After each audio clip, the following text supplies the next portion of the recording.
خوش نصیب لوگ وہ جن کو نصیب ہو صحبت اللہ۔ راہ ولی میں وہ تاثیر دیکھی، بدلتی ہزاروں کی تقدیر دیکھی۔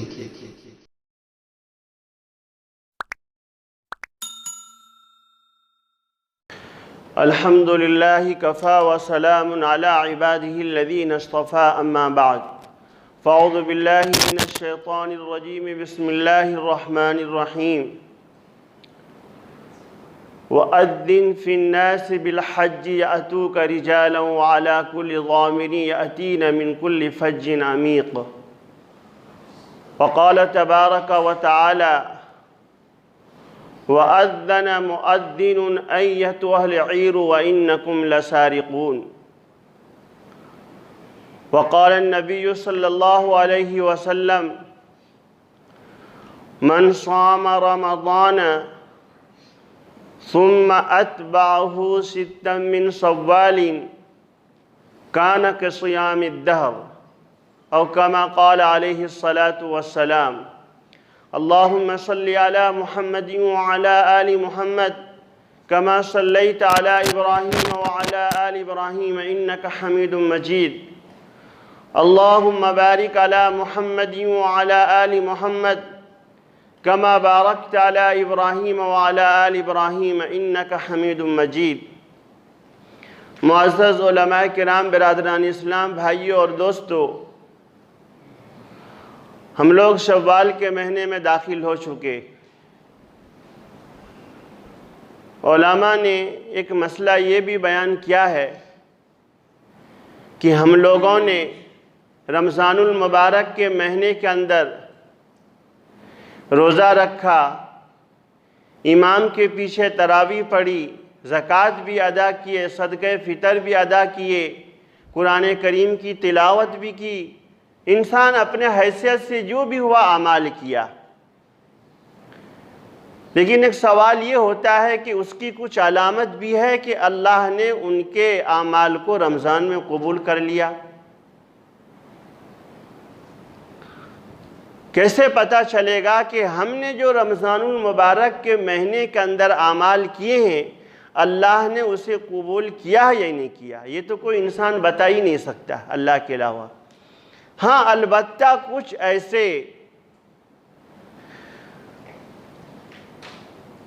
ایسے حرکات ہیں کہ انسان اگر اس پر عمل کر رہا ہے تو سمجھ لو کہ اللہ نے اس کے نیک عمل کو قبول کیا۔ مثال دیا علماء نے، ایک آدمی رمضان سے پہلے نماز کا پابند نہیں تھا، 5 وقت وہ نماز نہیں پڑھتا تھا، کبھی من میں آیا کبھی نہیں پڑھا، جی میں آیا پڑھا، جی میں آیا چھوڑ دیا۔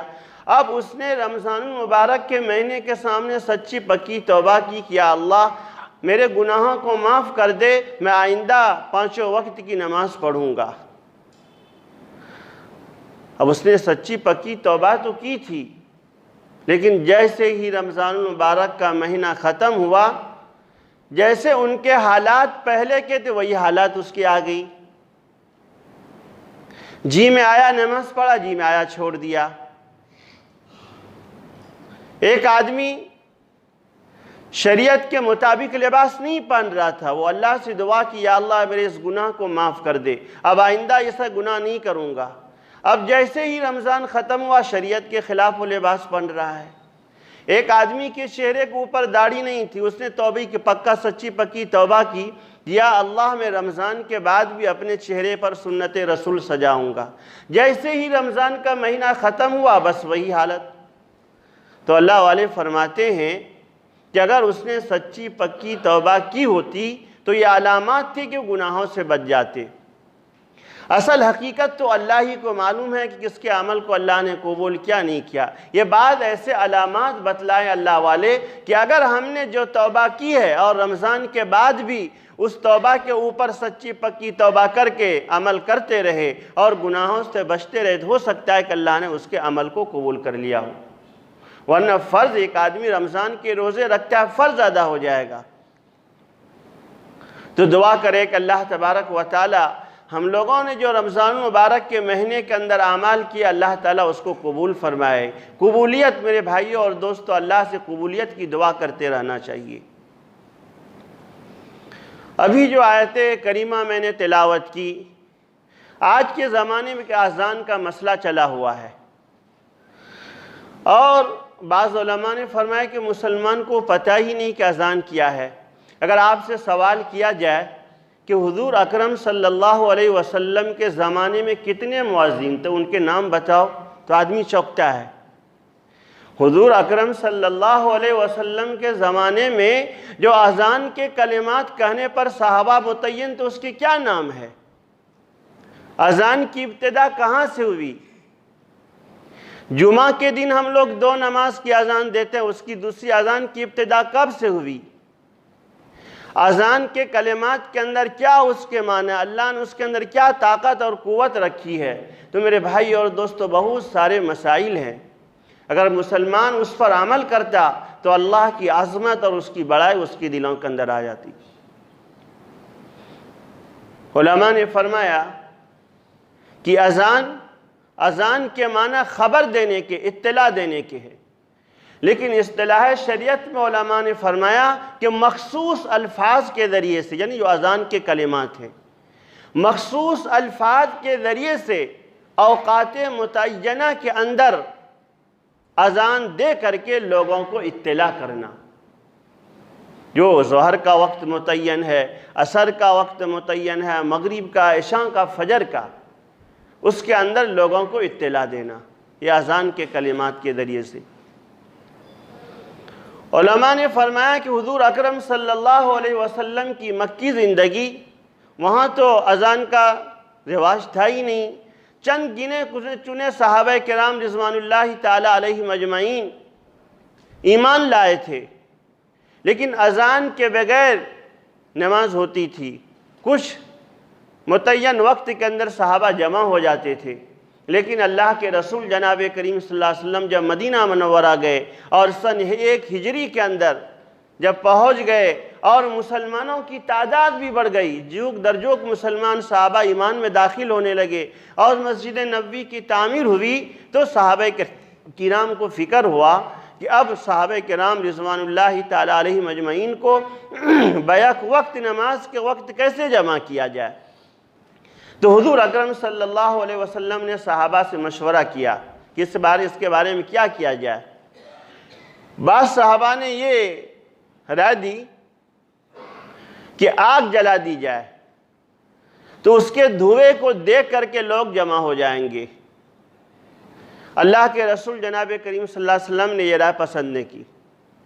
بعض نے کہا کہ ناقوس بجایا جائے، اللہ کے رسول جناب کریم صلی اللہ علیہ وسلم نے اس کو بھی ناپسند کیا، جو عیسائی کا طریقہ ہے۔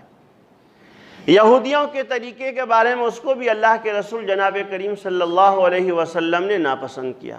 یعنی صحابہ کرام رضوان اللہ تعالیٰ علیہم اجمعین نے اپنی اپنی رائے دی۔ حضور اکرم صلی اللہ علیہ وسلم غمگین تھے کہ کہو چلو اس کے بارے میں اب آگے دن فیصلہ کریں گے کیا ہوگا۔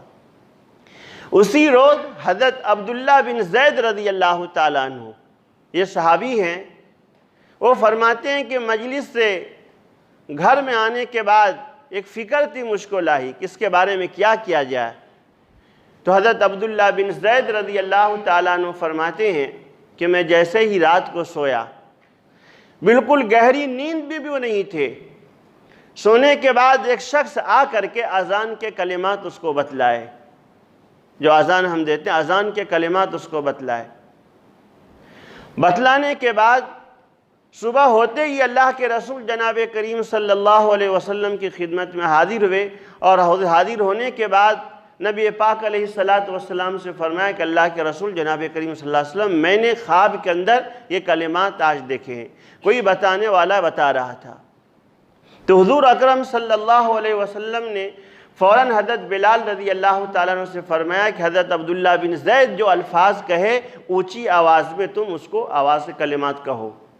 تو جیسے ہی حضرت بلال رضی اللہ تعالیٰ عنہ نے یہ اذان کے کلمات کہے، فوراً حضرت عمر فاروق رضی اللہ تعالیٰ عنہ اذان کے کلمات کو سن کر کے نبی پاک علیہ الصلاۃ والسلام کی خدمت میں حاضر ہوئے اور اللہ کے رسول جناب کریم صلی اللہ علیہ وسلم سے فرمایا کہ اللہ کے رسول جناب کریم صلی اللہ علیہ وسلم جو حضرت عبداللہ بن زید رضی اللہ تعالیٰ عنہ نے جس خواب میں اذان کے کلمات سنے تھے، آج خواب میں بھی وہی کلمات سنا ہوں۔ تو بعض علماء فرماتے ہیں کہ اس رات کے اندر 11 صحابہ کرام رضوان اللہ تعالیٰ علیہ مجمعین نے خواب کے اندر یہ کلمات اذان کی کلمات سنے۔ تو حضور اکرم صلی اللہ علیہ وسلم کو یادہ پسند آیا، حضرت بلال رضی اللہ تعالیٰ عنہ سے کہا کہ اب یہی اذان کے کلمات شروع کی جائے۔ تو سب سے پہلے مؤذن حضرت بلال رضی اللہ تعالیٰ عنہ جو سفر میں حضر میں حضور اکرم صلی اللہ علیہ وسلم کے ساتھ رہتے تھے، اور حضرت بلال رضی اللہ تعالیٰ عنہ یہ کیسے صحابی ہیں، جب فتح مکہ رمضان میں جب ہوا سن 10 رمضان کو فتح مکہ کے اندر، تو حضور اکرم صلی اللہ علیہ وسلم نے اعجاز کے طور پر حضرت بلال رضی اللہ تعالیٰ عنہ سے کہا تھا کہ آپ خانہ کعبہ کے چھت پر چڑھ جاؤ اور چھت پر چڑھنے کے بعد آپ وہ اذان دو۔ ایک تو حضرت ابراہیم علیہ السلام کے بارے میں آتا ہے کہ جب خانہ کعبہ کی تعمیر مکمل ہو چکی تو اللہ نے کہا وَأَذِّن فِي النَّاسِ بِالْحَجِّ، آپ آواز دے دو، آواز کو پہنچانا لوگوں کے کانوں کے اندر میرا کام ہے۔ علماء نے فرمایا کہ اس موقع کے اوپر حضرت ابراہیم علیہ السلام نے خانہ کعبہ کے چھت کے اوپر چڑھ کر کے آواز دی، اور اس موقع کے اوپر اس کے اذان کے اس کا آواز کے جواب میں لبیک جو بھی کہا تھا، علماء نے فرمایا قیامت تک وہ انسان جس نے بھی اس کے جواب میں کہا تھا کبھی نہ کبھی اللہ اس دربار میں اس کو پہنچائے گا۔ تو اللہ نے پہنچا دیا۔ تو حضرت بلال رضی اللہ تعالیٰ عنہ ایک صحابی تھے جو ان کو یہ شرف حاصل ہوا صحابہ میں۔ دوسرے صحابی کے بارے میں حضرت ابو محذورہ رضی اللہ تعالیٰ عنہ، یہ حضور اکرم صلی اللہ علیہ وسلم کے زمانے میں یہ اذان کے کلمات کہتے تھے۔ واقعہ یوں ہے کہ ایک مرتبہ حضرت ابو محذورہ رضی اللہ تعالیٰ عنہ اپنے چھوٹے بچوں کے ساتھ کھیل رہے تھے تو حضرت بلال رضی اللہ تعالیٰ عنہ کی وہ نقل اتار رہے تھے اذان کے کلمات میں۔ کبھی کبھی بچہ زیادہ مشہور ہوتا ہے تو دوسرے قراء کی بھی قرات کی نقل اتارتا ہے، وہ حضرت بلال رضی اللہ تعالیٰ کی نقل اتار رہے تھے آواز میں۔ تو حضور اکرم صلی اللہ علیہ وسلم کا جب گزر ہوا اس گلی سے تو دیکھا کہ بچے کے سامنے حضرت ابو محذورہ رضی اللہ تعالیٰ عنہ حضرت بلال رضی اللہ عنہ کی نقل اتار رہے ہیں۔ تو جیسے ہی حضرت ابو محذورہ رضی اللہ تعالیٰ عنہ کو حضور اکرم صلی اللہ علیہ وسلم نے اپنے قریب میں بلایا، دوسرے بچے تو ڈر کے مارے بھاگ گئے۔ قریب بلانے کے بعد اللہ کے رسول جناب کریم صلی اللہ علیہ وسلم نے حضرت ابو محذورہ رضی اللہ تعالیٰ عنہ کے سر کے بال کو پکڑا، اور پکڑنے کے بعد کہا کہ وہ کلمات کہو جو تم کہہ رہے تھے۔ پہلے تو وہ ڈرا، ڈرنے کے بعد اللہ کے رسول نے پیار سے کہا نہیں، وہ کلمات کہو جو تم کہہ رہے تھے۔ تو سارے کلمات اذان کے کلمات کو دہرائے۔ اللہ کے رسول جناب کریم صلی اللہ علیہ وسلم کو بہت زیادہ پسند آیا۔ پسند آنے کے بعد پھر حضرت ابو محذورہ سے کہا آپ جانا چاہتے تو چلے جاؤ۔ تو وہ صحابہ کے بچے بھی تھے، فوراً کہا کہ اللہ کے رسول اب میں یہاں سے نہیں جانا چاہتا، آپ ہی کے ساتھ میں رہوں گا۔ تو ان کو شرف حاصل ہوا۔ اور ایک صحابہ تھے حضرت سعد ابن قرز، اس کے بارے میں بھی آتا ہے، اور ایک عمرو ابن مکتوم، یہ چار کے بارے میں آتا ہے کہ اللہ کے رسول جناب کریم صلی اللہ علیہ وسلم کے زمانے کے اندر وہ مؤذن کے اذان کے کلمات کہنے کے اوپر متعین تھے۔ تو حضور اکرم صلی اللہ علیہ وسلم جب مدینہ منورہ گئے سن 190 ہجری کے اندر باتیں یہ سلسلہ شروع ہوا۔ میرے بھائی اور دوستو، اذان کے کلمات کے فضائل ہیں۔ کبھی ہم نے غور کیا کہ 5 وقت کے نماز کے اندر مؤذن صاحب اذان کے کلمات کہتے ہیں، صرف 6 مرتبہ 6 اذان میں 30 کا عدد پہنچ جاتا ہے۔ سبحان اللہ بھی تو یہ ذکر ہے، الحمدللہ بھی ذکر ہے، استغفر اللہ بھی ذکر ہے، لیکن اللہ اکبر ہو کہ کیوں خاص کیا اذان کے کلمات کے اندر؟ 5 وقت کے اندر مؤذن صاحب 30 مرتبہ کہہ رہا یہ الفاظ۔ اور اگر ہم نماز کے اندر جوڑیں، فرض نماز ہے، سنت نماز ہے، نفل نماز ہے، تو کہاں سے 266 کی تعداد پہنچ جاتے ہیں۔ پھر کہتا ہے کہ ہر فرض نماز کے بعد حدیث کے اندر یہ بات ملتی ہے کہ 34 مرتبہ اللہ اکبر، یہ بھی ثابت ہے۔ پھر ہم عیدین کے اندر دیکھتے ہیں 6 دائی تکبیر واجب ہے۔ حج کے ایام میں اللہ اکبر لا الہ الا اللہ واللہ اکبر۔ عید کے خطبے کے اندر علماء نے مستحب بیان، پہلے خطبے کے اندر 9 مرتبہ اور دوسرے خطبے کے اندر 7 مرتبہ، یہ اللہ کی بڑائی، اللہ اکبر اللہ اکبر۔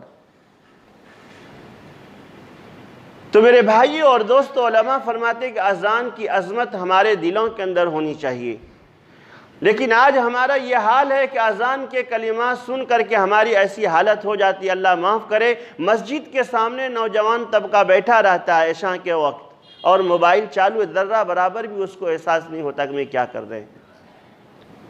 اذان کے کلمات کو سن کر کے شیطان ریح خارج کرتے ہوئے بھاگتا ہے۔ جہاں تک مؤذن کے اذان کے کلمات کی آواز جائیں گے وہاں تک وہ زمین اس کے لیے گواہی دے گی۔ تو شیطان جو انسان کا دشمن ہے، ان الشیطان للانسان عدو مبین، وہ اذان کے کلمات کو سن کر کے ڈر کے مارے بھاگ جاتا ہے۔ لیکن انسان کا حال یہ ہے کہ ہم جس حالت میں رہتے ہیں ذرہ برابر بھی اثر ہمارے دلوں کے اندر نہیں ہوتا ہے۔ تو میرے بھائیو اور دوستو، اذان کے کلمات ہمارے دلوں کے اندر اس کی عظمت ہونی چاہیے۔ 5 وقت کی نماز کے اندر علماء نے فرمایا کہ اذان دینا یہ سنت مؤکدہ ہے، تاکید والا سنت ہے، ضروری ہے۔ اذان کے بغیر ہماری نماز ادھوری رہتی ہے۔ جیسے 5 وقت کی نماز اذان کے بعد پڑھی جاتی ہے، بعض ایسے اعمال ہیں اس کے اندر اذان بھی نہیں ہے، تکبیر نہیں ہے، جیسے عیدین کی نماز ہے، وہاں اذان بھی نہیں ہے، تکبیر بھی نہیں ہے۔ اسی طرح جب بچے کی پیدائش ہوتی ہے تو دائیں کان میں اذان اور بائیں کان میں تکبیر، یہ مستحب عمل ہے۔ اسی طرح علماء نے فرمایا کہ جو بچہ شرارتی ہو، ماں باپ کی بات کو نہ مانتا ہو، بہت زیادہ ستاتا ہو، تو اس کے کانوں کے اندر بھی اذان کے کلمات کہے جائے، ایک مستحب عمل ہے۔ تو بغیر اذان کی نماز ہے جیسے عیدین کی نماز ہے، اذان کے بغیر نماز نہیں جیسے 5 وقت کی نماز ہے۔ تو اب مؤذن صاحب پہلے اللہ اکبر 4 مرتبہ کہتا ہے کہ اللہ کی یہ بڑائی، ہمارے دلوں کے اندر ایک اللہ کی بڑائی ہو، عبادت کرنے والی ذات وہ اللہ کی ہے، عزت دینا، ذلیل کرنا، مالدار بنانا، غریب بنانا، اولاد دینا نہ دینا، یہ سب اللہ کے قبضے قدرت میں ہے۔ اللہ کی بڑائی، اللہ کی عظمت ہمارے دلوں کے اندر ہونی چاہیے۔ اس کے بعد پھر آدمی مؤذن صاحب اقرار کرتا ہے، اشہد ان لا الہ الا اللہ، میں گواہی دیتا ہوں کہ اللہ کے علاوہ کوئی عبادت کے لائق نہیں۔ ایک انسان اللہ کے سامنے یہ وعدہ کر رہا ہے، یا اللہ میں آپ ہی کی عبادت کروں گا، آپ کے علاوہ کوئی عبادت کے لائق نہیں۔ اشہد ان محمد رسول اللہ، پھر آدمی اپنے زبان سے جب مؤذن صاحب کہتا ہے تو وہ اقرار کرتا ہے، میں گواہی دیتا ہوں کہ محمد صلی اللہ علیہ وسلم اللہ کے رسول ہیں۔ انہی کے زندگی میں 100% کامیابی ہے اور غیروں کے طریقے میں 100% ناکامی ہے۔ میرے بھائی اور دوستو، اگر ہم غلبہ چاہتے ہیں اور فتح چاہتے ہیں تو جب تک ہماری زندگی اتباع رسول کے اوپر نہیں آئے گی تو ہم دوسرے قوم کے اوپر غالب کبھی ہو ہی نہیں سکتے۔ مولانا منظور نعمانی رحمۃ اللہ علیہ، جو مولانا سجاد نعمانی ہے، ایک یہودی عالم نے اس سے کہا تھا ایک زمانے کے اندر کہ مسلمان لوگ جس طرح عیدین کی نماز میں حاضر ہوتے ہیں اور جمعہ کی نماز میں حاضر ہوتے ہیں، اگر یہ مسلمان قوم 5 وقت کی نماز میں حاضر ہو جائے تو کبھی بھی دوسری قوم اس پر غالب نہیں آ سکتی ہے۔ لیکن ہماری حالت دیکھ لو، رمضان میں 4 صف، 5 صف، لیکن جیسے ہی رمضان ختم ہوا 1.5 صف بھی، چلو آپ سے اچھا گمان ہے کہ آپ ظہر میں، عصر میں، مغرب میں، عشاء میں باہر رہتے ہو، لیکن فجر میں تو عام طور پر طبقہ گاؤں کے اندر رہتا ہے۔ تو کیا وہ اللہ رمضان میں صرف ہم کو کھلاتا تھا؟ کیا رمضان میں سلاتا تھا؟ نہیں میرے بھائی اور دوستو، ہمارے بعد ایسے حرکات ہیں جس کے وجہ سے اللہ کو ناراضگی کی دعوت دیتا ہے اسلام۔ وہ تو قبولیت کی گھڑی ہوتی ہے، فجر کی نماز انسان پڑھ لیتا ہے جماعت کے ساتھ، پورے دن اللہ تبارک و تعالیٰ کی حفاظت میں رہتے ہیں، اور بعد حدیث کے اندر یہ بات ملتی ہے کہ بعد فرشتے عصر میں آتے ہیں محلے کے اندر مسجد میں اور فجر تک رہتے ہیں، اور جو فجر میں جاتے ہیں وہ عصر میں آتے ہیں۔ تو فرشتے سے اللہ پوچھتا ہے کہ تم کہاں سے آ رہے ہو، کس علاقے سے آ رہے ہو؟ تو فرشتہ جواب، اللہ کو تو معلوم ہے، یا اللہ میں فلاں محلے کے مسجد میں گیا تھا، وہاں کے کچھ حضرات عصر میں آئے تھے، مسجد میں دیکھا تھا، اور جب واپسی ہوئی تو اس کو مسجد میں دیکھا میں۔ تو ہمارے دلوں کے اندر ایک اذان کی عظمت ہونی چاہیے، اور نماز کی میرے بھائی اور دوستو عظمت ہونی چاہیے۔ جب تک ہم اللہ کی طرف رجوع نہیں کریں گے تو کامیابی ہمارے قدموں کو نہیں چھوئے گی۔ صحابہ کرام کی آپ سیرت کو پڑھو، جو پاؤں سے معذور رہتے تھے، آنکھوں سے بھی معذور رہتے تھے، اس کی ہمت یہی نہیں ہوتی تھی گھر میں ہم نماز پڑھیں۔ سہارے کے ذریعے سے حضور اکرم صلی اللہ علیہ وسلم کی خدمت میں آتے تھے، اور مسجد نبوی میں منافق کی بھی ہمت نہیں ہوتی تھی وہ گھر میں نماز پڑھیں۔ تو نماز کی عظمت ہمارے دلوں کے اندر میرے بھائی اور دوستو ہونی چاہیے۔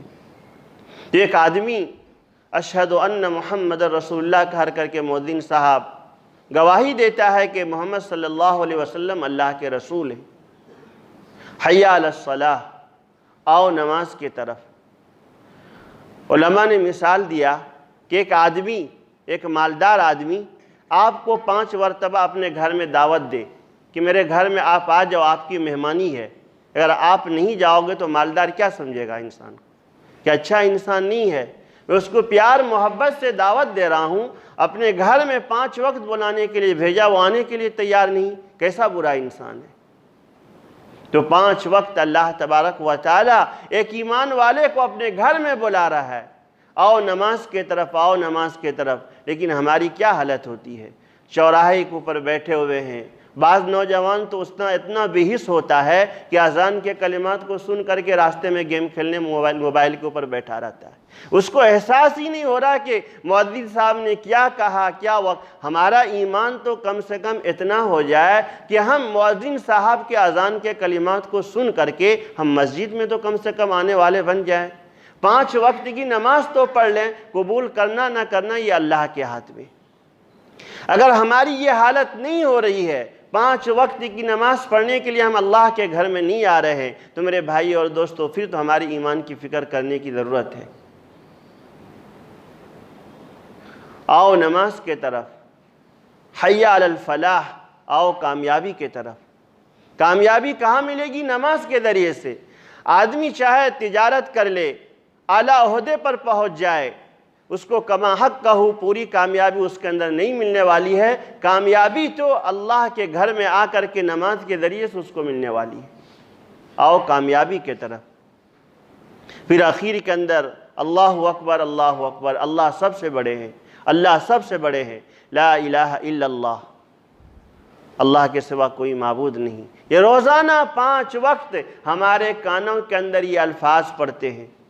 میرے بھائی اور دوستو، اللہ کی بڑائی، اللہ کی عظمت ہمارے دلوں کے اندر ہو تو ہم اذان کے کلمات کو سن کر کے اس کی عظمت دلوں کے اندر پیدا فرمائیں۔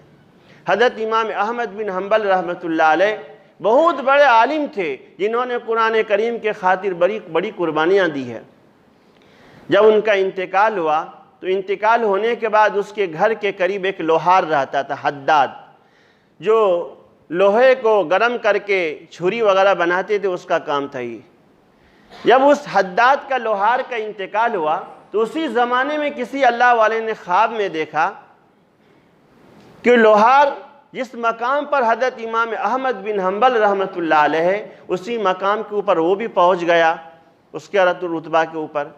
تو جس اللہ والے نے خواب میں اس کو دیکھا تھا تو اس کے دل کے اندر یہ بات آئی کہ حضرت امام احمد بن حنبل رحمۃ اللہ علیہ اپنے زمانے کے جو بہت بڑے عالم تھے، 4 اماموں میں سے ایک امام ہے، اس کی قربانی اللہ نے اس کو وہاں تک پہنچایا ہے، لیکن یہ حداد، یہ لوہار، اس کا تو کچھ کام زیادہ تھا نہیں، اس مقام تب کیسے پہنچ گیا؟ خیر، وہ عالم جس نے خواب میں دیکھا تھا تو فوراً اس کے گھر کے اوپر پہنچے۔ پہنچنے کے بعد گھر والوں سے تفتیش کی، پوچھا کہ یہ لوہار کا کیا کام تھا؟ تو گھر والے نے کہا کہ زیادہ کچھ بھی کام نہیں تھا، یہ تو صرف 5 وقت کی نماز پڑھتا تھا۔ کہا نہیں، کچھ تو ہو خوبی جو اس کا بیان کرو۔ تو ان کی بیوی کہنے لگی پردے کے ذریعے سے، اصل میں ایک خوبی، دو خوبی پائی جاتی تھی اس کے اندر۔ ایک خوبی تو یہ کہ جیسے ہی مؤذن صاحب اذان کے کلمات کہتے اللہ اکبر اللہ اکبر، تو وہ حداد لوہار کا کام کرنے والا جیسے ہی ہتھوڑی اپنے ہاتھ میں اٹھاتا، چاہے وہ ہتھوڑی اوپر ہی کیوں نہ ہو، فوراً اذان کے کلمات کو سن کر کے اس کو اسی حالت پہ رکھ دیتا، آگے کچھ کام کرتا ہی نہیں، اور اذان کے کلمات کو بالکل چین سکون کے ساتھ جواب دیتا پوری۔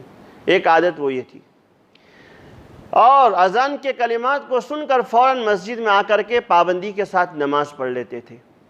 ایک عمل یہ تھا ان کا، اور دوسرا عمل یہ تھا کہ جب امام احمد بن حنبل رحمۃ اللہ علیہ اس زمانے میں اپنے چھت کے اوپر قرآن کریم کی تلاوت کرتے تھے، زیادہ وقت قرآن کریم کی تلاوت میں گزرتا۔ اس زمانے میں تو لائٹ کا مسئلہ ہی نہیں تھا، اس زمانے میں قربانی زیادہ ہوتی تھی، لوگ چھتوں کے اوپر آرام کرتے تھے، تو ان کے قریب ہی اس حداد کا مکان تھا لوہار کا، تو وہ بھی اپنے بال بچوں کے ساتھ چھت پہ جا کر کے آرام کرتے۔ جب حضرت امام احمد بن حنبل رحمۃ اللہ علیہ قرآن کریم کی وہ تلاوت کرتے تھے اور عبادت کرتے تھے، تو لوہار وہ حداد دل میں کہتا، یا اللہ میری مجبوری ہے، میرے چھوٹے چھوٹے بچے ہیں، اس کے روزی کا مسئلہ ہے، اور حلال روزی کمانا بھی عبادت ہے، اگر آپ مجھ کو مالدار بناتے، میں تمام اوقات سے فارغ رہتا، تو جس طرح حضرت امام احمد بن حنبل رحمۃ اللہ علیہ عبادت کرتے ہیں راتوں کو اٹھ کر کے، میں بھی اسی طرح عبادت کرتا۔ یعنی اس کے نیت کے اوپر اللہ تبارک و تعالیٰ نے وہاں تک اس کو اس مقام تک پہنچا دیا، ایک نماز کی عظمت کی وجہ سے اور ایک اللہ والوں کی محبت کی وجہ سے۔ زبیدہ خاتون کے آپ نہر زبیدہ مشہور ہے، اس کی سیرت آپ پڑھو، اس کو بھی کسی اللہ والے نے خواب میں دیکھا، پوچھا کہ کیا ہوا، تم نے تو نیک کام بہت کیے ہیں، اللہ نے کیا معاملہ کیا؟ تو جواب خواب میں دیتی ہے کہ میں نے تو بہت سارے نیک کام کیے، اس سے کوئی انکار نہیں، لیکن اللہ تبارک و تعالیٰ نے صرف ایک عمل کی وجہ سے میری مغفرت کر دی۔ وہ کون سا عمل؟ کہ جب جیسے ہی مؤذن صاحب اذان کے کلمات کہتے تو فوراً اپنے دوپٹہ کو صحیح کر لیتی تھی اور ادب کے ساتھ بیٹھ جاتی تھی۔ یہی عمل اللہ تبارک و تعالیٰ کو بہت زیادہ پسند آیا۔ تو میرے بھائی اور دوستو، اذان کی عظمت ہمارے دلوں کے اندر ہونی چاہیے، اذان کی وقت ہونی چاہیے کہ مؤذن صاحب کیا کہہ رہا ہے۔ اس لیے مؤذن صاحب کے فضائل ہیں، اگر کسی نے 7 سال تک محض اللہ کو راضی کرنے کے لیے، دنیا کو دکھانے کے لیے نہیں، اللہ کو راضی کرنے کے لیے یہ عمل کیا، تو اللہ تبارک و تعالی، حضور اکرم صلی اللہ علیہ وسلم فرماتے ہیں کہ اس کے لیے جنت کی واجب ہونے کی علامت ہے۔ 7 سال تک یہ کام کیا۔ اس لیے صحابہ کرام رضوان اللہ تعالی علیہم اجمعین کی سیرت کو پڑھو، وہ لوگ بھی اذان کے معاملے میں پہل کرنا چاہتے تھے۔ تو اذان کی عظمت ہمارے دلوں کے اندر ہو۔ جس محلے میں اذان کے کلمات ہوتے ہیں، اللہ تبارک و تعالی اس محلے سے بلا آفات مصیبات کو دور کر دیتا ہے۔ اگر ہم اذان کی ناقدری کریں گے، بعض علماء نے مثال دیا، ایک زمانے میں ایسی مجبوری تھی کہ مسجدوں کے اندر مائک کا استعمال نہیں ہوتا تھا، انگریزوں کے زمانے کے اندر بہت کم، لیکن لوگ وقت کے اندر اندر پہنچ جاتے تھے۔ کیوں؟ اس کی عظمت دلوں کے اندر تھی، نماز کی عظمت۔ لیکن جب سے یہ ہوا میرے بھائی اور دوستوں، ایمان والا ناقدرہ بنا، جس کی وجہ سے آج مسلمانوں کے اوپر حالات آ رہے ہیں۔ یہ حالات کا آنا لانا یہ سب تو اللہ کی طرف سے ہوتا ہے، لیکن کچھ ایسے وجوہات ہوتے ہیں جس کے اللہ کی ناراضگی کا سبب بنتا ہے۔ ہم بعض ایسے دیکھو، بعض مواقع کے اوپر بیانات ہوتے ہیں، بعض ایسے موقع ایسی حرکت کرتے ہیں کہ پڑوس کو تکلیف ہوتی ہے، رات کو اس کے نیند کے اندر خلل کا سبب بنتا ہے، جس کی وجہ سے اللہ کی ناراضگی کا سبب ہوتا ہے۔ ہم تو سمجھ رہے ہیں کہ بہت اچھا کام کر رہے ہیں، لیکن نہیں میرے بھائی اور دوستو، آپ سیرت دیکھو، اللہ کے رسول جناب کریم صلی اللہ علیہ وسلم کی بیوی حضرت عائشہ رضی اللہ عنہا فرماتی ہیں کہ اللہ کے رسول جناب کریم صلی اللہ علیہ وسلم جب تہجد کی نماز کے لیے اٹھتے تھے، ساتھ میں بستر پر آرام فرما ہوتے تھے، لیکن تہجد کی نماز کے لیے ایسے دھیرے دھیرے سے اٹھتے تھے کہ مجھ کو پتہ بھی نہیں چلتا تھا کہ نیند کے اندر کوئی خلل نہ ہو۔ تو میرے بھائی اور دوستو، اللہ سے دعا کریں کہ اللہ تبارک و تعالی ہم لوگوں کے دلوں کے اندر اذان کی عظمت ڈال دے۔ جب اذان مؤذن صاحب کہے تو ادب سے اس کو سننا چاہیے، اس کی آواز کو وہی آواز دہرانا چاہیے۔ حی علی الصلاۃ کے اندر لا حول ولا قوت الا باللہ، حی علی الفلاح کے اندر بھی لا حول ولا قوت الا باللہ، الصلاۃ خیر من النوم کے اندر صدقت و بررت، اللہ اکبر اللہ اکبر۔ جو ایسے اذان کے الفاظ ہیں وہ دہرانا چاہیے، اور عظمت کے ساتھ، اور اذان کے الفاظ پوری ہونے کے بعد درود شریف پڑھنے کے بعد آپ سچے پکے دل سے دعا کے الفاظ پڑھو گے تو جنت کے اندر دخول کا سبب بن جائے گا۔ وہ دعا کرے کہ اللہ رب العزت ہم لوگوں کے دلوں کے اندر اذان کی عظمت اور وقت ڈال دے، اور اذان کے کلمات کو سن کر کے اللہ کے گھر کو آباد کرنے کی توفیق عطا فرمائے، اور جہاں بھی مسلمانوں کو جو حالات آ رہے ہیں، پریشانیاں آ رہی ہیں، مصیبت آ رہی ہے، اللہ تبارک و تعالیٰ کو اس حالات کو، مصیبت کو دور کر کے چین سکون کی زندگی گزارنے کی توفیق عطا فرمائے۔ آمین وآخر الدعوان الحمدللہ رب العالمین۔ صلی اللہ